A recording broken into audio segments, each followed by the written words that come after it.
مهاجم المنتخب المغربي يوسف النصيري يحسم مستقبله مع إشبيلية.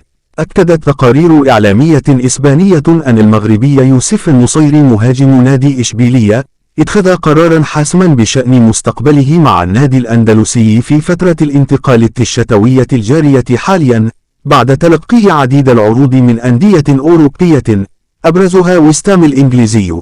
وبعد انطلاقة مخيبة هذا الموسم مع النادي الإسباني، خطف النصيري الأضواء في نهائيات كأس العالم قطر 2022 مع منتخب بلاده المغرب الذي حقق إنجازا تاريخيا ببلوغه نصف نهائي البطولة للمرة الأولى في تاريخ المنتخبات العربية والأفريقية. وقالت صحيفة ماركا الإسبانية إن النصيري رفض عرضا من نادي ويستام وصلت قيمته إلى نحو 20 مليون يورو باحتساب المتغيرات، مشيرة إلى أن مهاجم المنتخب المغربي يفضل استكمال مشواره مع نادي إشبيلية.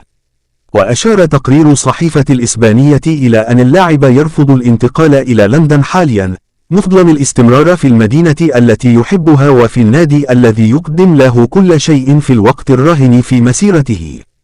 وأضافت الصحيفة أن مسؤولي النادي الأندلسي رغبوا في الجلوس إلى طاولة المفاوضات مع نظرائهم النادي الإنجليزي نظرا لقيمة العرض المقدم، بالإضافة إلى أنهم غير متفائلين من حيث القدرة على الحصول على قيمة مالية أعلى لبيع النصيري، لكنهم اصطدموا برفض الأخير لهذا العرض.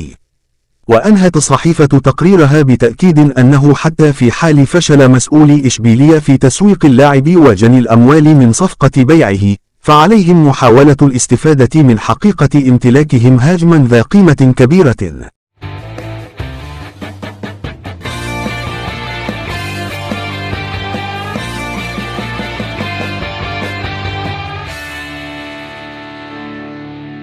حسم نادي باريس سان جيرمان موقفه من التعاقد مع النجم المغربي عز الدين أوناحي لاعب وسط أنجيه الفرنسي، حسب ما ذكر تقرير صحفي.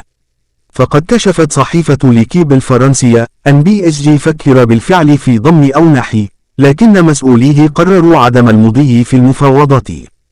وأضافت الصحيفة أن لويس كامبوس المستشار الرياضي للنادي الباريسي بدأ خطوات قبل أسابيع قليلة نحو التفاوض مع أوناحي أحد نجوم كأس العالم 2022.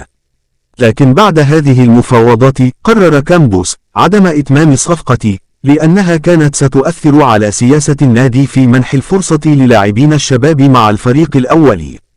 وأشارت ليكيب إلى أن وان زين إمري أصبح مؤخرا أصغر لاعب في تاريخ PSG بمشاركته أمام شاتور مساء الجمعة الماضي في كأس فرنسا.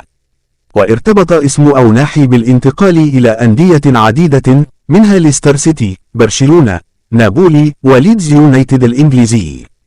لكن لاعب الوسط المغربي لا يميل للانتقال إلى ليدز يونايتد الذي تقدم بعرض قيمته 25 مليون يورو. ويقال أيضا إن الميريا الإسبانية مهتم بضم أوناحي، لكن لا ينوي إنفاق أكثر من 10 ملايين يورو على الصفقة، بينما تحدثت تقارير أخرى عن رغبة أسد الأطلس في الانضمام لنابولي.